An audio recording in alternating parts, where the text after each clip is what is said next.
Tracy, je suis certaine de t'avoir donné 500 000 $. De quoi diable parles-tu? La salle à manger de Thanksgiving était imprégnée du riche parfum des épices, une dinde d'un brun doré et luisant trônant au centre de la table. Je remerciais ma tante Sandra pour le vélo qu'elle était censée m'avoir offert. Elle m'a dévisagé avec une expression profondément perplexe et a répondu « Je ne t'ai offert aucun vélo ». Au moment où elle a prononcé ces mots, tenant un verre de vin en cristal fin à la main, j'ai entendu un son dans mes oreilles, comme si quelque chose venait de se briser de manière irréparable. J'ai délicatement reposé la fourchette en argent que je tenais et j'ai croisé le regard fixe de ma tante. 500 000 $? Oui. Tu voyages partout dans le monde pour ton travail, n'est-ce pas? C'est pourquoi je t'ai donné de l'argent plutôt qu'un objet. Je l'ai viré sur ton compte. Avec cette somme, tu pourrais facilement t'acheter une Mercedes-Benz haut de gamme. Avant même qu'elle ait fini de parler, ma jeune sœur, Emma, assise en face de moi, s'est mise à tousser violemment.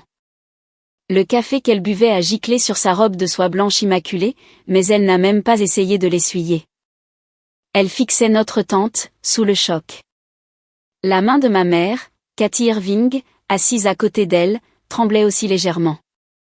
Elle a bu une gorgée de vin rouge à la hâte, comme pour chercher une échappatoire, mais ses yeux papillonnaient sans cesse, incapables de se fixer sur quoi que ce soit. J'ai choisi mes mots avec soin, en gardant ma voix aussi calme que possible. Tante, merci beaucoup, mais c'est étrange. Ce qui a été livré devant chez moi était bien un vélo d'occasion rouillé, vieux de près de 10 ans. D'occasion? Les sourcils de ma tante se sont haussés, suspicieux. Oui. Il y a quelques jours, ma mère m'a appelé et m'a dit, c'est un cadeau de tante Sandra. Elle m'a demandé de t'envoyer un vieux vélo qu'elle utilisait pour que tu ne perdes pas la forme. En ce moment, ce qui se trouve dans le parking à vélo de mon appartement, c'est ce vieux vélo d'appartement. La chaîne est sortie et le panier est tordu. Un silence s'est répandu sur la table. Ma tante était une femme d'affaires au caractère bien trempé qui avait bâti un empire immobilier à partir de rien. J'ai observé calmement le doute et une colère vive se mélanger dans ses yeux. Cathy, explique-moi ça. Sa voix était basse et glaciale. Il y a quelques semaines, j'ai bien déposé 500 000 $ sur le compte que je partage avec Tracy. Et je t'ai dit de prévenir Tracy et de la laisser choisir ce qui lui plairait. Pourquoi mon cadeau a-t-il été remplacé par un vélo? La bouche de ma mère s'est ouverte et fermée sans un son tandis qu'elle jetait un regard suppliant à Emma, assise à côté d'elle. Mais Emma fixait son smartphone avec intensité, ses doigts s'agitant frénétiquement sur l'écran. C'était comme si elle tentait désespérément d'effacer quelque chose de son existence, là, sur le champ. Eh bien, Sandra, ce n'est qu'une sorte d'erreur. Tracy doit mal comprendre quelque chose. La voix de ma mère s'est brisée, manquant totalement de conviction. J'ai baissé les yeux vers le bout de mes doigts. Je gagne ma vie en tant qu'enquêtrice en cybercriminalité, traquant des chiffres qui ont disparu dans les ombres numériques pour le compte de gouvernements et de banques internationales. Le montant précis mentionné par ma tante, 500 000 $, l'agitation évidente de ma mère, et les doigts de ma sœur essayant constamment de cacher son téléphone. Mon instinct professionnel me soufflait calmement mais puissamment la vérité. Sous ce somptueux dîner de Thanksgiving se cachait une trahison écœurante, perpétrée par ma propre chair et mon propre sang. Ma conscience a dérivé 10 jours en arrière. C'était un lundi de novembre, un vent froid d'hiver soufflait dehors. Mon bureau, mon lieu de travail, était comme d'habitude enveloppé d'un silence stérile et impersonnel. J'étais profondément concentré sur l'analyse d'un réseau complexe de blanchiment d'argent international réparti sur plusieurs écrans. Ce silence fut rompu par la vibration sourde de mon smartphone. Le nom sur l'écran était celui de ma sœur, Emma. Et Tracy, à propos de Thanksgiving cette année. Sa voix, sortant du haut-parleur, semblait étrangement enjouée, d'une gaieté anormale. Tu as dit que tu avais des tonnes de travail en retard, n'est-ce pas? Alors, ne te force pas à revenir ici pour Thanksgiving cette année. Maman a aussi dit que c'est un moment important pour ta carrière, alors on devrait te laisser te reposer. Et puis, les billets d'avion coûtent cher. Utilise cet argent pour toi. J'ai retiré mes doigts du clavier. C'était la première fois de ma vie qu'Emma s'inquiétait de mon travail. Depuis 33 ans, elle n'avait jamais accordé de temps ou de considération à personne d'autre qu'elle-même. Je peux ajuster mon emploi du temps. Je vais parler directement à tante Sandra. Non, apparemment elle est super occupée en ce moment. Bref, c'est comme ça. On s'occupe de tout ici, alors détends-toi là-bas. D'accord ? Je t'aime. L'appel s'est terminé brusquement. Pendant un moment, j'ai fixé l'écran noirci. Chacun de ces mots restait dans mon esprit, comme ces données incohérentes que je traite au travail, laissant derrière lui une dissonance discrète mais persistante. Dès le lendemain, un grand camion de livraison s'est arrêté devant mon immeuble. Mademoiselle Tracy Irving ? C'est bien moi. Cette livraison vient de Mademoiselle Cathy Irving. Un cadeau de ma mère. Mal à l'aise, je suis allée le réceptionner. Et ce qui a été placé devant moi n'était pas un paquet cadeau, mais un vélo. Non. Appeler cela un vélo était bien trop généreux. On aurait dit une épave tout droit sortie d'une décharge. Le cadre entier était couvert d'une rouille tenace. Le guidon était tordu. La chaîne était complètement sortie. Le panier avant était cabossé à plusieurs endroits. Et les pneus étaient à plat, écrasés au-delà de tout espoir. Attachée à la base du guidon se trouvait une carte écrite de la main de ma mère. Pour Tracy, tante Sandra s'inquiète pour ta santé, comme tu es assise toute la journée, alors elle a décidé de t'offrir un vélo qu'elle aimait beaucoup. Il est un peu vieux, mais ça devrait suffire pour te faire bouger un peu, tu ne crois pas ? Ne gaspille pas la gentillesse de ta tante. Utilise-le avec gratitude. Je me suis arrêtée juste avant de toucher le métal rouillé. Ma tante est une femme extrêmement stricte, mais elle n'apprécie que ce qui est de la plus haute qualité. Offrirait-elle vraiment à sa nièce un vélo si décrépit qu'il semblait carrément dangereux ? Tout ça pour ma santé ? Et puis il y avait l'insistance quasi obsessionnelle d'Emma pour que je ne rentre pas. Une flamme de suspicion, discrète mais inextinguible, s'est allumée en moi. J'ai immédiatement réservé le premier vol disponible et j'ai commencé à me préparer à retourner chez mes parents pour voir de mes propres yeux ce qu'ils essayaient de cacher. Dans l'avion, j'ai consulté l'Instagram de ma sœur Emma. Son compte, qui comptait plus de 100 000 abonnés en tant qu'influenceuse vendant un style de vie luxueux, débordait de mensonges éblouissants. Une photo en particulier a attiré mon attention. L'arrière-plan était un quartier résidentiel huppé. Au premier plan se trouvait une Mercedes-Benz classe G d'un blanc immaculé, si neuve que je pouvais presque sentir l'odeur du cuir. Emma était nonchalamment appuyée contre le capot, une flûte de champagne à la main, arborant un sourire aussi radieux que triomphant. La légende disait, la meilleure récompense pour moi-même. Le travail acharné ne trahit jamais. Mercedes-Benz classe G vie de luxe cadeau pour moi. Après avoir atterri à l'aéroport, je me suis dépêchée de rejoindre la maison de mon enfance dans une voiture de location. Au moment où je me suis garée devant la maison, la première chose qui m'a sauté aux yeux fut cette voiture blanche, trônant fièrement devant le garage. J'ai pris une profonde inspiration et je suis sortie.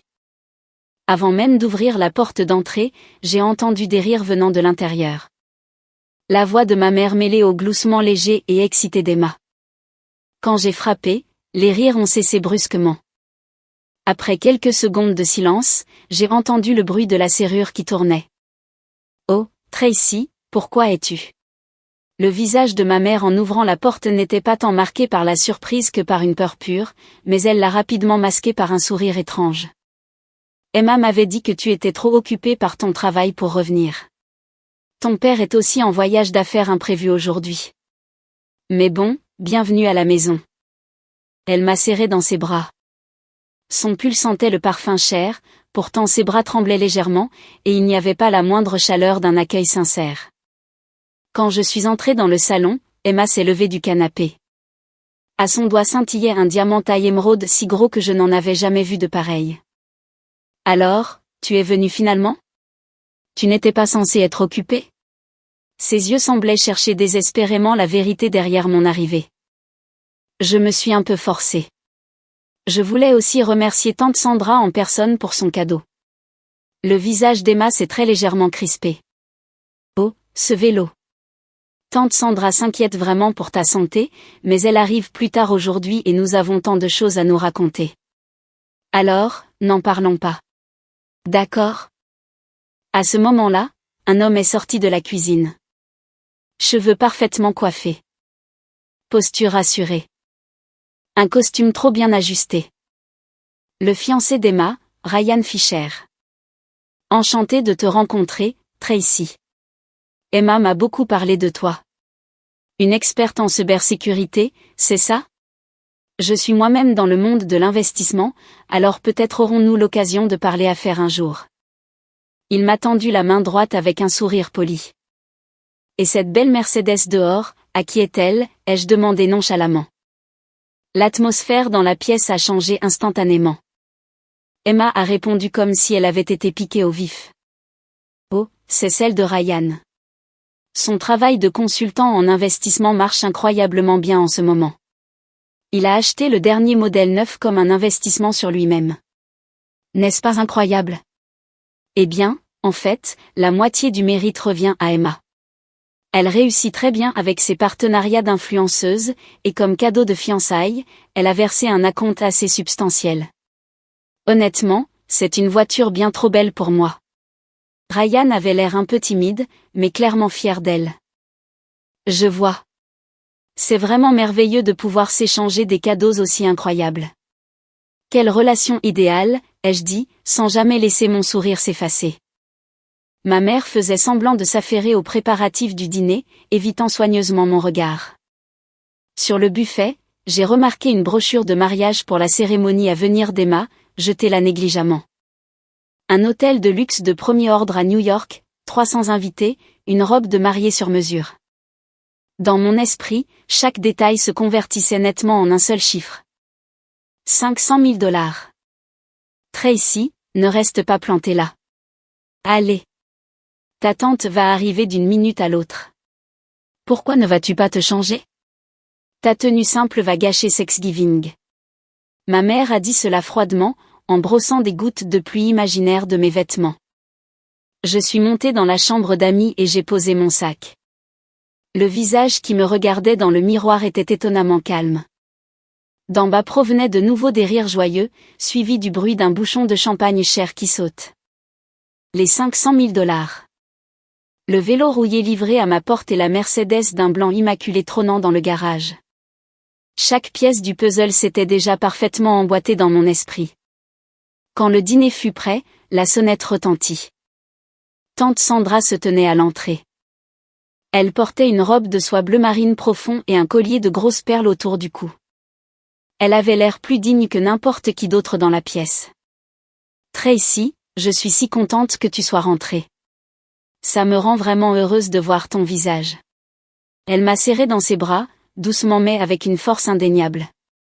Pendant un instant, quelque chose de glacial au fond de ma poitrine a failli fondre à la chaleur de ses bras. Elle n'était pas impliquée dans ce complot rempli d'hypocrisie. Cette certitude n'a fait que renforcer ma résolution. Ma tante s'est assise en bout de table, avec ma mère Cathy d'un côté et Ryan, le fiancé d'Emma, de l'autre. En face de moi se trouvait Emma, tripotant le dernier iPhone tout en exhibant ostensiblement le diamant de sa bague de fiançailles. Le dîner s'est déroulé sans heurts en surface. Emma a jacassé sur la croissance rapide de son nombre d'abonnés et sur ses plans de mariage extravagants pour l'année suivante. Ryan a parlé modestement de ses entreprises. Ma mère les regardait tous les deux avec des yeux éblouis, presque fiers, se tournant parfois vers moi pour m'offrir des conseils piquants comme « Tu devrais te soigner un peu plus aussi, Tracy ». Et puis, juste au moment où ma tante a pris un couteau bien aiguisé pour découper la dinde, j'ai décidé qu'il était temps de lâcher la bombe que j'avais préparée. Au fait, tante Sandra, permettez-moi de vous remercier comme il se doit. Ma voix était plus calme et plus claire que je ne l'avais prévu. Merci beaucoup pour le vélo. Je veillerai à en prendre bien soin. À cet instant, le couteau a heurté l'assiette avec un bruit sec qui a résonné dans la pièce. Ma tante s'est figée en plein mouvement et a lentement levé la tête. Ses yeux vacillaient, empreints d'une profonde confusion et d'un sentiment de crainte indicible. Un vélo? Tracy, de quoi parles-tu? Sa voix était basse, lourde d'étonnement. Ce que je t'ai donné, c'était 500 000 $. Comment cela se transforme-t-il en vélo? Au moment où ces mots sont tombés, Emma, assise en face de moi, a violemment recraché le café qu'elle buvait. Quoi? Qu'est-ce que tu... Son visage est devenu rouge alors qu'elle s'étouffait, les yeux écarquillés de terreur. À côté d'elle, ma mère a laissé tomber sa fourchette. Elle a cliqueté inutilement contre la porcelaine fine. J'ai délibérément penché la tête et j'ai regardé ma tante. Mais tante Sandra, ce qui est arrivé à mon appartement, c'est un vieux vélo d'appartement d'occasion couvert de rouille. Un que vous étiez censé avoir utilisé vous-même. Maman me l'a donné en disant, c'est un cadeau de ta tante. Inquiète pour ta santé. Qu'est-ce que tu as dit? Je pouvais voir la couleur quitter rapidement le visage de ma tante. Elle a lentement posé le couteau sur la table, son regard perçant ma mère tremblante. Cathy, pourquoi mon cadeau a-t-il été échangé contre quelque chose comme ça? Eh bien, Sandra, c'est juste une sorte de malentendu. Tu sais, aujourd'hui c'est Thanksgiving. Ne nous attardons pas sur de petits détails. De petits détails? La voix de ma tante a tranché la pièce comme une lame de glace. 500 000 $ qui disparaissent et ma nièce qui reçoit une épave à la place. C'est un petit détail pour toi? À ce moment, Ryan, qui était resté silencieux, a finalement pris la parole. Allons, tante Sandra, ce doit être une sorte d'erreur administrative. Je contacterai la banque demain. Pour l'instant, profitons simplement de ce merveilleux repas. Non, Ryan, ce ne sera pas nécessaire. J'ai fouillé dans mon sac, j'en ai sorti un épais dossier de documents et je l'ai posé carrément sur la table. Que ce soit une erreur ou non, nous pouvons le confirmer ici et maintenant. Tante Sandra, pour être honnête, ces derniers jours, il y avait quelque chose qui me tracassait. Alors, j'ai fait ma petite enquête. Je me suis levée et j'ai ouvert ma tablette. J'ai observé avec une satisfaction froide les visages de ma mère et d'Emma se vider de leur couleur sous la lueur de l'écran. C'est là que mon vrai travail de professionnel commençait. Tracy, qu'est-ce que c'est que tout ça? Tante Sandra fixait l'écran d'un air sévère. Tante Sandra, voici où sont passés vos 500 000 $. J'ai tapé sur l'écran. Des relevés de transactions bancaires sont apparus. 14 novembre 2025. Vous avez bien déposé 500 000 $ sur mon compte. Mais à peine 20 heures plus tard, à 10 heures du matin le 15 novembre, la quasi-totalité de la somme, 499 800 $, a été virée sur un compte externe. Et le nom du destinataire est assis juste là, à cette table. Emma Irving. Quoi? Ryan, assis à côté d'elle, a regardé Emma, choqué. Emma, qu'est-ce que ça veut dire? Cette Mercedes et les fonds pour le mariage? Tu m'as dit que c'était la preuve de ton succès en tant qu'influenceuse? Que tu avais tout acheté avec des revenus légitimes? Emma est devenue blême, tremblante, et a baissé le regard, incapable de croiser le sien. Ryan, il semble que vous n'étiez qu'une des personnes qu'elle a trompées, ai-je dit froidement, en passant à la diapositive suivante. Emma, tu as vendu la confiance de tante Sandra et la mienne pour ton propre luxe et pour un mariage destiné uniquement à satisfaire ta vanité. Tu as même entraîné ton fiancé, qui ne se doutait de rien, dans tes mensonges, le forçant à jouer le jeu de l'illusion d'une femme qui réussit. Regardez ce contrat d'achat de la Mercedes. Le propriétaire enregistré est Emma Irving, et chaque paiement provient des 500 000 $ volés sur mon compte. Ryan, on vous a fait croire qu'elle l'avait acheté avec son propre argent, et vous avez fini par défiler dans sa parade personnelle de vanité. Non, ce n'est pas possible. Ryan s'est affaissé faiblement dans sa chaise.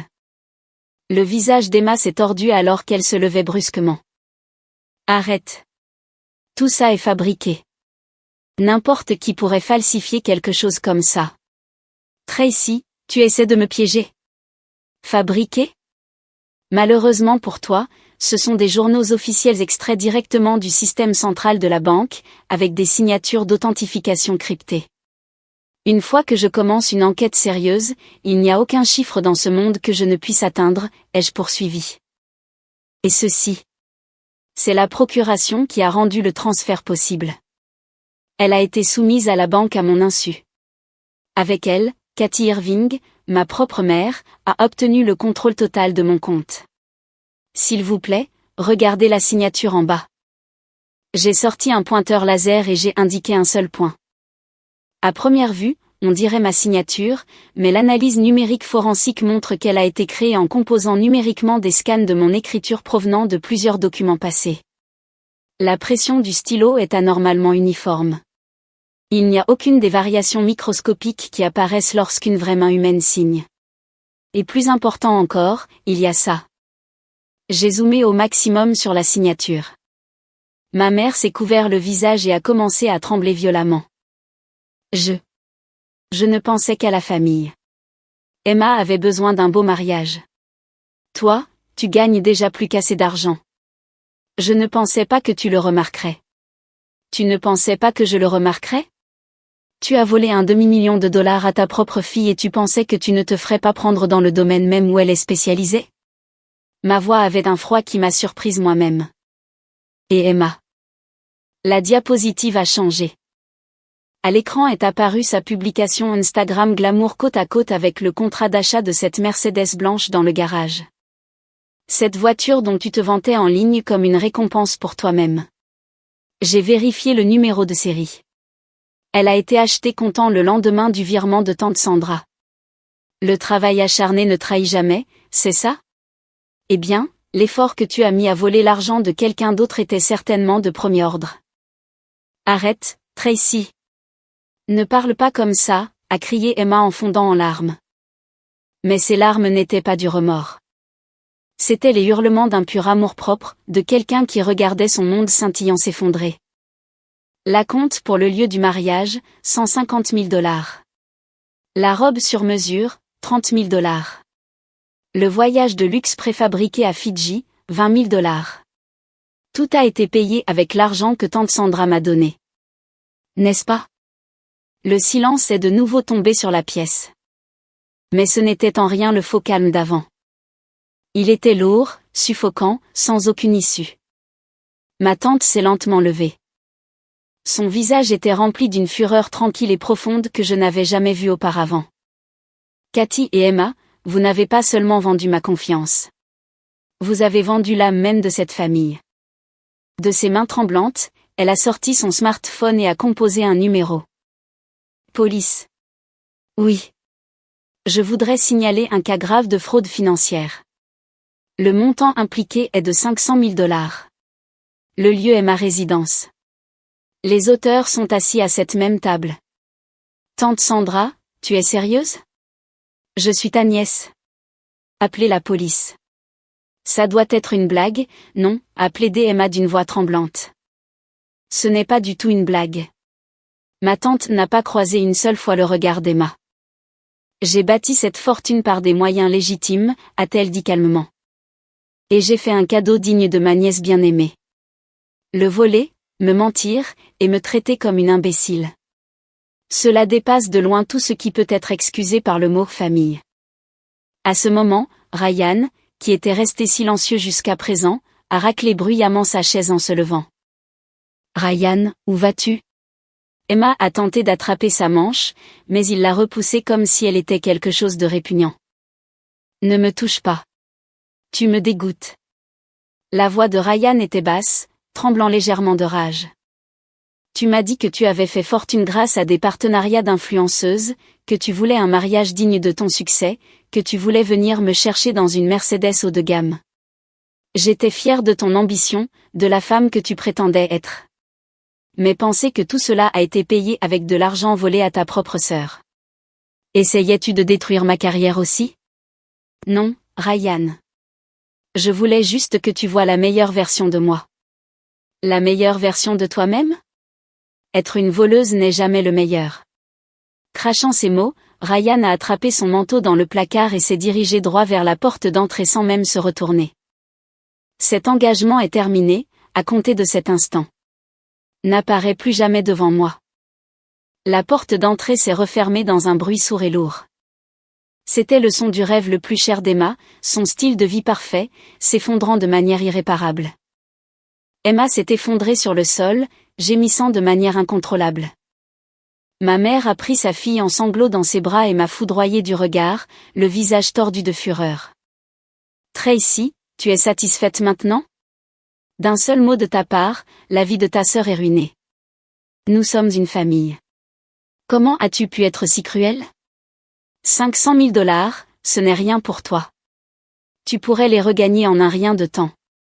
Pourquoi n'as-tu pas pu simplement considérer que tu partageais un peu avec ta sœur?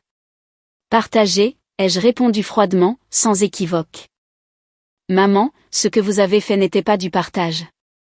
C'était du vol.